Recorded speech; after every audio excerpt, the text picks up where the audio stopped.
I have been in front of the camera for about 10 years. I've been in production and behind the scenes a total of 20 years, and that includes in front of the camera. So I've done live hits, I've been at the Vatican, I've been in Washington, I've done the Republican National Convention and the Democratic National Convention, and I have to tell you, nothing that I've done in the past scares me more than standing in front of a group of 7th and 8th graders. Because you matter so much to me in terms of the message that I deliver, in terms of what I do every day. I can't mess this up. You know how people tell you, you guys are the future. You're the future of America. You're the future of our nation. It's a lot of pressure, right? There's a lot. Meantime, in the same breath, they're telling you, go sit down somewhere. Nobody wants to talk to you. Sit down. Stop playing. Be seen, not heard. So you're like, okay, which one is it? Am I the future? Or do I not be seen? But it's a great responsibility that we put on you guys. So that's why I always say to myself, I need to get the message right.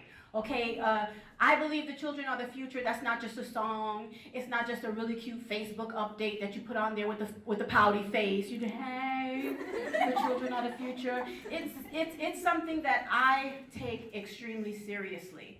Now, what I always want to relay when I'm speaking is that you all have a voice. I want to go out and get that done and over with. Because I know a lot of times you are being told, sit down, shh, quiet, not now, it's not time to talk. Now the big problem I know a lot of us have, and including me, is you walk this fine line of being respectful and wanting to be heard, right? How do you do that?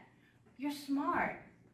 This is a wonderful group of kids. I've only been in your presence 5 minutes now, and I'm looking at your faces, and the fact that you're even paying attention right now tells me something. Because believe me, I've done this in many other schools, and there's usually that one in the back, and she's on the phone, and then there's the Mr. 20-year-old is in the back, and I don't go social studies after this, I don't know what I want to do. And then there's the other, 2 young girls. And I said, oh my God, he look good today, girl. He's so cute. Oh my God. Probably talking about Mr. 20-year-old. Mr. Charming. So just the fact that you're engaged and just the fact that you actually know how to pay attention tells me you are so much on the right track. But your voice, keep your voice. Never lose your voice. You have problems too. Right? Unless I'm wrong, you have concerns. You have things that go through your mind every single day. You watch the news, you see what's happening in the world. So if you have these concerns, if you have fears, if you have questions, always use your voice.